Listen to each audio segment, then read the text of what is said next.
नमस्कार, NockingNews.com में आपका स्वागत है। मैं हूं गिरिजेश वशिष्ठ। डोनाल्ड ट्रंप को लेकर हम लगातार एनालिसिस कर रहे हैं और आपको जो जो जानकारियां दे रहे हैं उन सारी चीज़ों को अब आप देख रहे होंगे कि धीरे धीरे वही चीज़ें शेप ले रही हैं।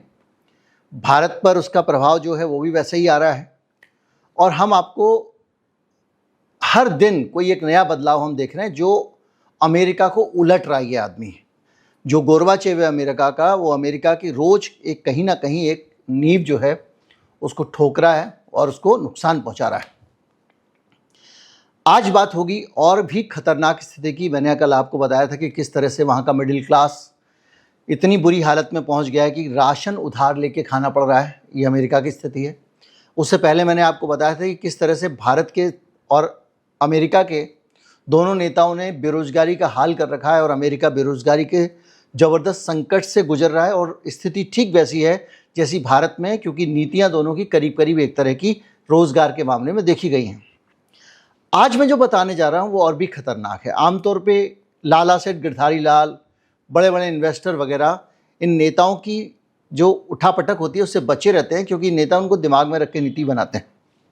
पर आज जो खबर है वो ये है कि अमेरिका बेहद चिंताजनक स्थिति में जाने वाला है। कैसे जाने वाला है, इससे पहले एक संस्था को समझते हैं, उसे शुरू करेंगे और बहुत सारी जानकारियों में आएंगे। संस्था का नाम है कार्गी मिन्याक।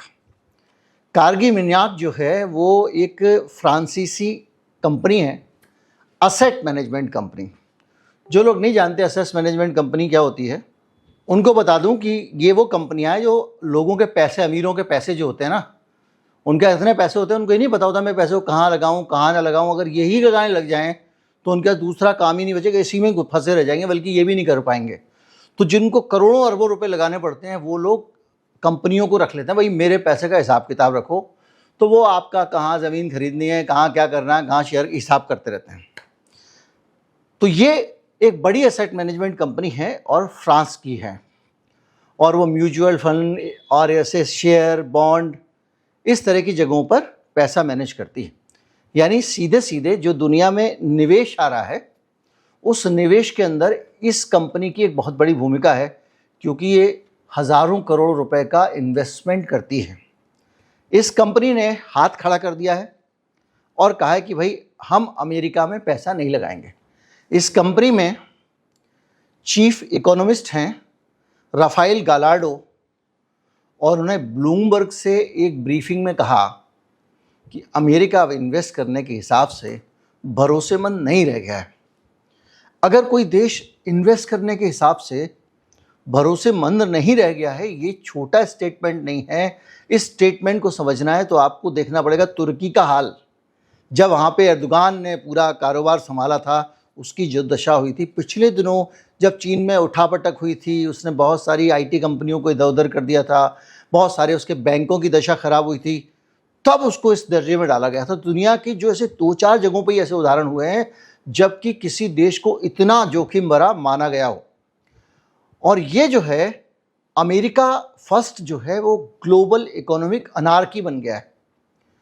अनार्की का मतलब होता है स्वच्छंदता। ये बहुत नकारात्मक शब्द नहीं है, हमारे यहाँ पे अनार्किस्ट वगैरह इस्तेमाल करते हैं। ये भी एक सकारात्मक शब्द है, मैं अपने एक वीडियो में समझा चुका हूँ, लेकिन फाइनेंस के टर्म में इसका मतलब नकारात्मक हो जाता है। इस कंपनी की जो मिड ईयर रिपोर्ट आई है और छमाही रिपोर्ट आई है, उसमें इसका जो टाइटल है from America first to global financial anarchy. और ये जो गलार्डो हैं, इनका कहना है कि अब बिल्कुल सुरक्षित जगह नहीं है, टैक्स, व्यापार, विदेश नीति और बाकी चीज़ों के कारण नहीं है। तो अभी हम समझेंगे क्यों नहीं है, लेकिन इस कंपनी के ना करने का मतलब ये है कि ये दुनिया के अरबपतियों के पैसे हैं, हेज फंड भी चलाती है, वो पैसे अब ये अमेरिका में नहीं लगाएगी, क्योंकि ये रिस्क का मसला है। और जब ये कंपनी ये बात कहती है तो पूरे यूरोप के कान खड़े हो जाते हैं, पूरी दुनिया के कान खड़े हो जाते हैं कि भैया इनकी दशा तो वही है जो मैंने 2 उदाहरण दिए, तीसरा फिर देता हूँ। ब्रेक्सिट के बाद ब्रिटेन की इकोनॉमी का जो हाल था, यूके की इकोनॉमी का, वैसी स्थिति बन गई है। आप कल्पना कर सकते हैं वो दौर है जब सोरोस ने उनका बॉन्ड शॉर्ट कर दिया था, बैंकों की हालत खराब थी, उससे आज वैसी स्थिति मान के लोग चल रहे हैं।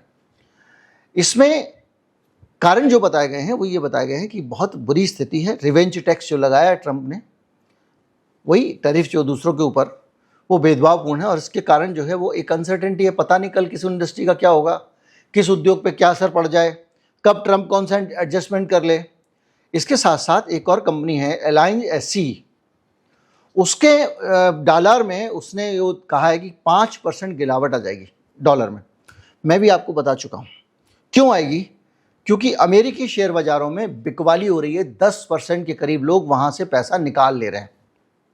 सिर्फ एक जो कंपनी थी फ्रांस वाली, यही नहीं, बाकी लोग भी अपना पैसा वहाँ से निकाल रहे हैं। क्योंकि ऐसे बाजार में पैसा क्यों लगाओगे जहाँ अनिश्चितता हो। जैसे भारत के बाजार से याद होगा बहुत सारे एफआईआई गए थे, हो सकता है इसका फ़ायदा मिल जाए, कुछ लोग भारत में पैसा लगा दें, लेकिन उसके लिए वातावरण बनाना पड़ेगा, उनको भरोसा रहना चाहिए। खैर, वहाँ से पैसा निकाल रहे हैं। जब पैसा निकाल रहे हैं तो वॉल स्ट्रीट में ये आम राय लेके चल रहे हैं कि ये सरकार अगर इसमें पैसा लगाए रखा तो विदेशी निवेशकों का पैसा ये डुबो देगी। ये सिचुएशन है। यानी अभी जब आप इतने भर की जानकारी से समझ के चलें तो जो हमारे ट्रंप साहब हैं वो ये कहते हैं कि हम अमेरिका फर्स्ट है, हम अपनी डोमेस्टिक इंडस्ट्री को बढ़ाएंगे, ये करेंगे, दुनिया से हम इंपोर्ट बंद कर देंगे, कम कर देंगे, डिस्करेज करेंगे उसको, तो इनके अमेरिका के उद्योग बढ़ेंगे। तो जो इन्वेस्टर है बाहर वाला, वो कोई बाहर की कंपनी में पैसे नहीं लगाता है, वो अमेरिका की उसी कंपनी में पैसे लगाता है जिसकी भलाई के लिए ट्रंप बाबू कह रहे हैं कि हम ला रहे हैं पॉलिसी। तो भाई, जिसकी भलाई के लिए तुम पॉलिसी ला रहे हो, उस कंपनी का तो शेयर ऊपर जाना चाहिए, उसमें तो लोगों को इन्वेस्ट करना चाहिए। लेकिन कह रहे हैं उस बुड़बक का कोई भरोसा नहीं है भैया। तो इसके बावजूद वहाँ की कंपनियों में निवेश नहीं कर रहे हैं लोग। और वो ये कह रहे हैं कि जब पैसा 10% बाहर निकाल लेंगे तो जाहिर बात है, जब लोग पैसा बाहर निकालेंगे तो डॉलर की रिक्वायरमेंट कम रहेगी। तो धीरे धीरे करके दुनिया भर में डॉलर के ऊपर डिपेंडेंस कम हो रही है। बहुत सारे देश आपस में दूसरी मुद्राओं में सौदा करने लगे हैं। अब आप तेल दूसरी मुद्राओं में मिलने लग गया है, आपको चीनी मुद्रा में सामान मिलने लग गया है, बहुत सारी चीज़ें हो रही हैं, जिसके कारण अब धीरे धीरे अमेरिका जो है वहाँ पहुँच गया है। अब क्या हो रहा है कि ये लोग जो हैं वहाँ मूव कर रहे हैं यूरोप की तरफ। क्यों? क्योंकि जर्मनी में कुछ बड़े रिफॉर्म किए उन्होंने, स्किल रिफॉर्म्स। उन्होंने सेना की जो ताकत है उसमें इजाफा किया है, सेना पर इन्वेस्ट किया है, वहाँ बंकर बनाए जा रहे हैं, सब कुछ किया जा रहा है ताकि जर्मनी जो है वो सुरक्षित रहे। इसके अलावा उन्होंने इंफ्रास्ट्रक्चर पे भी ज़्यादा पैसा लगाया है। यानी कोई भी उद्योग होगा उसको इंफ्रास्ट्रक्चर अच्छा मिलेगा, तरक्की करेगा। इसके अलावा और कंपनियों के लिए टैक्स में राहत दी है। तो ऐसे विदेशी निवेशकों को बुलाया जाता है। अब जर्मनी के इस रिफॉर्म से लोग अमेरिका से पैसा निकाल के वहाँ पे लगा रहे हैं। और वो कह रहे हैं कि जो गिलार्ड हैं वो ये कह रहे हैं, गिलार्डो, कि ट्रंप ने वो कर दिखाया जो कोई नहीं कर सका, जर्मनों को खर्चा करने मजबूर कर दिया। मतलब उनको, जर्मन को लगा कि थोड़ा खर्चा करके ट्रंप के इन्वेस्टर हम ला सकते हैं। यानी पहली बार अमेरिका इस हालत में आया है। और हालत ये है 2025 के अंत तक विश्व के टॉप 10 शेयर इंडेक्स क्या होता है, जैसे हमारा सेंसेक्स है, एनएससी में वो एनएससी का इंडेक्स है, ये जो होते हैं ये अलग अलग इंडेक्स होते हैं। तो जो दुनिया के टॉप के 10 इंडेक्स हैं शेयर मार्केट के, उनमें से 8 यूरोप के हैं। यानी जो पैसा निकल रहा है ना ट्रंप के यहाँ पे, वहाँ जाने के बजाय और नया इन्वेस्ट करने के बजाय लोग यूरोप में पैसा लगा रहे हैं। ट्रंप ने जब ऐलान किया तो लग रहा था ट्रंप पूरे यूरोप को बर्बाद कर देगा, आप तुमको ये नहीं देंगे, तुमको वो नहीं देंगे, तुम पे टैक्स लगाएंगे, यही सब बोल रहे थे ना। और वो यूरोप जो है वो अमेरिका के लिए मुसीबत बन गया। और जिस डोमेस्टिक इंडस्ट्री को ट्रंप बाबू ऊपर ले जाना चाह रहे थे, वो इंडस्ट्री फंस गई है। अब ये दुर्गति, ये जो रिपोर्ट हैं वो कह रही हैं कि सिर्फ ट्रंप की कुछ खास नीतियों के कारण हुई है। जैसे एक है सेक्शन 899, जो कहता है कि बगैर संकेत के ये कहीं पे भी उसका दुरुपयोग करके कड़े कानून लागू कर देते हैं। अब वो कड़े कानून, रात को सो रहा आदमी, उसके कोई 500 रुपये तो लगाए नहीं है, उसने हज़ारों करोड़ रुपया लगाया हुआ है। सुबह उठता है, पता चला ट्रंप ने कुछ और कर दिया। तो वो जिस आदमी का पैसा, जो कंपनी उसका पैसा इन्वेस्ट कर रही है, अगर वो पैसा डुबो देगी तो कल के दिन उसके अंदर उसके पे कोई भरोसा नहीं करेगा, उसको पैसे नहीं देगा। तो ये असेट मैनेजर कंपनियां कहती हैं भैया ऐसी जगहों पे काम करना और किसी भी देश के साथ कोई ना कोई भेदभाव वाला टैक्स लगा देना। इसको लेकर भी नाराज़गी है, और इसके साथ साथ मुनाफा ट्रांसफ़र करने और टैक्स क्रेडिट सब अनिश्चित हो जाते हैं। कल के दिन पैसा निकाल के लाओगे, बोले नहीं ले जा सकते, अभी पिछले दिनों उसने कह दिया था। यानी मैं वहाँ इन्वेस्ट करूँ, मेरा पैसा बढ़ जाए तो मैं घर नहीं ले जा सकता। इसी तरह से बहुत सारे जो विश्वस्त साझेदार थे, अमेरिका के पुराने पार्टनर्स थे, उनको धोखा दिया। इन सारी चीज़ों ने, और बाज़ार का उतार चढ़ाव और वहाँ के जो इंस्टीट्यूशंस हैं उनको लेकर भी अमेरिका में अस्थिरता। लोकतंत्र में जो इंस्टीट्यूशंस होते हैं उनकी बड़ी अहमियत होती है। अगर सुप्रीम कोर्ट आज़ाद है, चुनाव आयोग आज़ाद है, बाकी इंस्टीट्यूशन CAG वगैरह आज़ाद हैं, तो इसका CBI आज़ाद है मान लीजिए, तो इसका संदेश जो है दुनिया भर में व्यापक जाता है कि वहाँ कानून का शासन है। यानी मैं वहाँ पैसा लगाऊंगा तो मैं पहले से जान सकता हूँ कि वहाँ पे पैसा लगाने से ये होगा, ये नहीं होगा, क्योंकि पहले से कानून में लिखा है। लेकिन अगर इन इंस्टीट्यूशंस के ऊपर भरोसा कम हो रहा है, इन इंस्टीट्यूशंस की स्थिति आज़ादी कम हो रही है, तो दुनिया को ये लगता है या ये खतरे में है कि भैया उस देश में कुछ भी हो सकता है। जो चाहेंगे मोदी जी वो हो जाएगा भारत में, क्योंकि CAG भी वही करेगा, चुनाव आयोग भी वही करेगा जो वो चाहेंगे। ऐसा परसेप्शन अगर होगा तो लोग नहीं आएंगे। अब इसके कारण जो है वो कह रहे हैं कि बिना चेतावनी के लिए अक्सर इसकी नीति आती है, उसके कारण दिक्कत होती जा रही है। और अमेरिका में रेगुलेटरी बॉडीज़ और कांग्रेस यानी वहाँ की संसद, सभी संस्थाएं कमज़ोर पड़ रही हैं और लॉन्ग टर्म पॉलिसी पर भरोसा करना नामुमकिन है। एक देश की नीति को स्थिर होना चाहिए। भारत में देखिए ना, एक ही जैसी नीति रहती है। अगर चेनाब का पुल बनाया, मनमोहन सिंह ने बनाया, उसको दूसरे लोग लागू करते रहे। नेहरू ने एक बयान दिया था कि धारा 370 घिस घिस के ख़त्म हो जाएगी। मोदी जी का दौर आते आते वो 80-90% घिस चुकी थी। इन्होंने उसको ख़त्म कर दिया। करना ही था। अगर धारा 370 रहती तो कश्मीर को स्वायत्तता रहती, तो कोई भी देश ये चाहता है कि इसको मिला लो अपने में, तो जो देश ये चाहता है उसके लिए तो ये था। तो भरोसा ही नहीं है भाई। एक तरह से सोचिए कि जिस आदमी को पैसे देने जा रहा हूँ, ऐसे एक सामान्य उदाहरण समझ लीजिए, मैं आपको पैसे दे रहा हूँ उधार, आपके मूड का ही भरोसा नहीं है। कल आप दोगे मुझे, या मुकर जाओगे, या कहोगे भैया दूंगा लेकिन चौथाई करके दूंगा, या बोलोगे मुझे मेरा मन है जब दूंगा, तो मैं तुमको पैसे क्यों दूंगा। अच्छा, दूसरी तरफ दूसरे देश जो है उन्होंने ये मौका भाप के रिफॉर्म करने शुरू कर दिए हैं। जर्मनी में मैंने बताया आपको टैक्स रिफॉर्म वगैरह, इंडोनेशिया में हाई ग्रोथ भी है और स्थिरता भी है। भारत में भी स्थिरता है, लेकिन दूसरी चीज़ें हैं, लेकिन स्थिरता तो है। यूरोपियन यूनियन में परमानेंट है, क्योंकि सारे देश मिलकर नीति तय करते हैं, तो कोई एक बदल नहीं सकता। तो इससे अमेरिका बुरी हालत में आ गया है। अगर आप सरल तरीके से और समझना चाहें, वीडियो कंप्लीट हो गया है कि डॉलर क्यों गिरेगा, तो इस वीडियो में आप ठहर सकते हैं।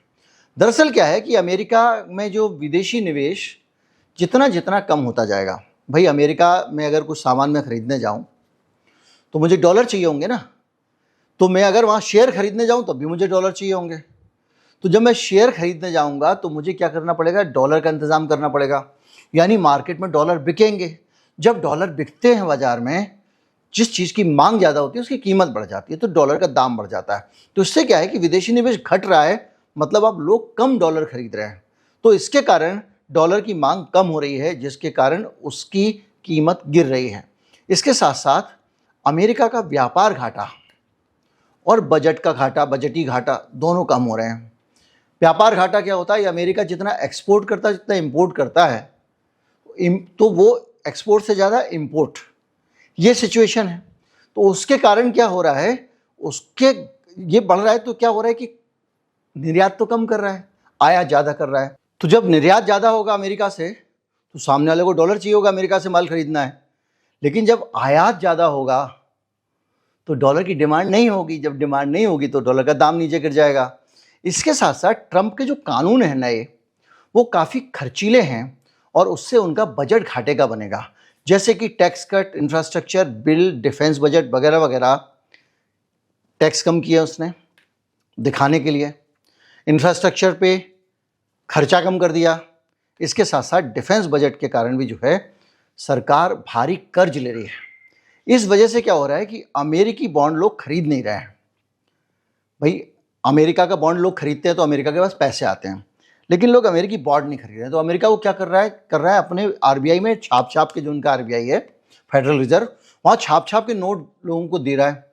तो अगर ये सिचुएशन रहेगी तो क्या होगा, डॉलर की कीमत और गिरेगी, डॉलर का भरोसा भी कम हो गया है, और जो दूसरे स्तर पे दूसरे देश हैं वो भी डॉलर से युआन वगैरह, यूरो वगैरह, गोल्ड वगैरह के ज़रिए एक्सचेंज कर रहे हैं, क्योंकि उसकी अनिश्चित रीति है। इसके कारण क्या हो रहा है, अमेरिका भयंकर संकट में है। अमेरिका की दुर्गति की और भी कहानियां हैं, जैसे कि उसके ऊपर कर्जा बहुत बढ़ता जा रहा है। किसी भी देश के बारे में ये माना जाता है कि जो उसकी जीडीपी है उसके 70% तक अधिकतम कर्जा होना चाहिए। श्रीलंका का 100% हो गया तो क्या हुआ था श्रीलंका का, सोचिए। अमेरिका का 35 ट्रिलियन डॉलर हो गया है, जो कि करीब करीब 125% है, यानी उनकी जीडीपी का 125% कर्जा हो गया है। जाहिर बात है कि इस कर्जे को चुकाने के लिए जो ब्याज और दूसरी चीज़ें हैं वो भारी पड़ते जा रहे हैं, और बार बार अमेरिका की सरकार को और कर्ज लेना पड़ता है। तो सामाजिक योजनाएं, जो सोशल सिक्योरिटी वगैरह है, और आर्मी और टैक्स कटौती वगैरह के लिए सरकार को पर्याप्त पैसे नहीं मिल रहे हैं, और इसलिए फिस्कल डेफिसिट, बजट का घाटा बढ़ता जा रहा है, और इसीलिए सरकार की बोरोइंग बढ़ रही है। ब्याज की जितनी बोरोइंग बढ़ेगी, ब्याज का खर्चा बढ़ेगा, तो ये भी डूबने वाला काम लगातार होता जा रहा है। और ये अपने आप में एक ऐसी स्थिति है जिससे निकलना अमेरिका के लिए असंभव है बगैर डूबे। मुद्रास्फीति और महंगाई, डॉलर का अवमूल्यन हो रहा है, मैंने आपको बताया। इसके अलावा महंगाई भी बढ़ रही है, और उसके कारण बहुत सारी दिक्कतें हैं। और फेडरल रिजर्व अगर बैलेंस करने के लिए ब्याज बढ़ाना चाहे तो ट्रंप जो है वो टांग अड़ाता है। डॉलर कमज़ोर होता जा रहा है, उससे कारण क्या होता है कि पूरी दुनिया में अविश्वास है। इस तरह से कुल मिला के अमेरिका सबसे खराब स्थिति में आ चुका है, और अगर यही हालात रहे तो किसी भी दिन आप वहाँ से बुरी खबरें सुनेंगे, और वो बुरी खबरें पूरी दुनिया की अर्थव्यवस्थाओं को हिलाना शुरू कर देंगी। याद कीजिए 2008 में मंदी आई थी, क्या हुआ था। यानी अमेरिका गिरने का मतलब यह है कि उससे पूरी दुनिया के हित बंधे हुए हैं। इसीलिए कुछ समझदार लोगों ने सलाह दी है कि ज़्यादा समर सॉल्ट मत करो, गुलाटियाँ मत खाओ। भारत के लिए कहा है, मोदी जी के लिए, अमेरिका को खुश करने के लिए। अमेरिका को ज़्यादा भाव भी मत दो। G7 के मौके पे कहा है, तुम्हारे पास एक दूसरी संस्था है, दूसरा संगठन है, ब्रिक्स है, उस पर फोकस करो। अमेरिका और ये सब लोग जो हैं, ये ठीक है पुराने धांसू हैं, लेकिन बाज़ार इधर है, कमाई इधर है, और वहाँ पर एक्सपर्टीज़ है, इनोवेशन है, दूसरी चीज़ें हैं। G7 वालों के पास पुराने देश हैं, उनके पास डॉलर की पावर है, लेकिन डॉलर की पावर जैसे जैसे ख़त्म होती जा रही है, ये ब्रिक्स वाला ऑप्शन बड़ा होता जा रहा है। और याद रखिएगा, G7 बना, G8 था पहले, उससे रूस को इन्होंने निकाल दिया। वो बना चीन का मुकाबला करने के लिए और दूसरे ऐसे देशों का मुकाबला करने के लिए। ब्रिक्स बना है उनको मुंहतोड़ जवाब देने के लिए। रूस वहाँ से निकल के ब्रिक्स में आ चुका है। इसलिए ब्रिक्स में भारत का रहना इस समय ज़्यादा समझदारी का सौदा है, कम से कम भविष्य को देखते हुए, क्योंकि G7 में कनाडा की हालत पतली है, ब्रिटेन की हालत पतली है, हालत अमेरिका की भी पतली है। इसलिए अब उसके चक्कर में ज़्यादा पड़ेंगे, जो डूबती हुई नाव पे उस पर सवारी करेंगे, उससे व्यापार करना भी घाटे का सौदा हो सकता है। नमस्कार, जय हिंद।